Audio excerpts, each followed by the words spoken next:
सरकारच्या विरोधात जी काही शिक्षण क्षेत्रातली अशैक्षणिक कामे शिक्षकावर लादलेली आहे, त्यासोबत 15 मार्च 2024चा अन्यायकारक संच मान्यतेचा GR विविध मागण्यासाठी आज परभणी जिल्ह्यात आमच्या समन्वय समितीचे निमंत्रक सतीशजी कांबळे सर यांच्या नेतृत्वामध्ये सगळ्या विविध संघटनेच्या पदाधिकाऱ्यांच्या वतीने या ठिकाणी महात्मा फुलेंना अभिवादन करून रॅली काढत जिल्हाधिकारी कार्यालयासमोर विविध प्रश्नासाठी धरणे आंदोलन करण्यात आले।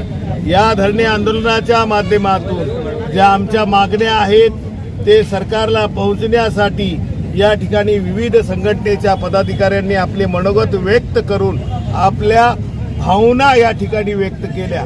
निश्चित या आंदोलनाच्या माध्यमातून कुठले RT ऍक्ट नुसार आम्ही सगळ्या गोष्टी करायला तयार आहेत, तसंच आमचं अशैक्षणिक कामं जी लादलेली आहेत ही तात्काळ रद्द करावं या मागणीसाठी आम्ही आज आंदोलन केलेलं आहे। या आंदोलनाच्या माध्यमातून हे प्रातिनिधिक पहिलं आंदोलन आहे। यानंतर आम्ही आक्रमकपणानं रस्त्यावर उतरून संपूर्ण शाळा बंद ठेवून या ठिकाणी आंदोलन करणार असा इशारा या आंदोलनाच्या माध्यमातून आम्ही सरकारला देत आहोत।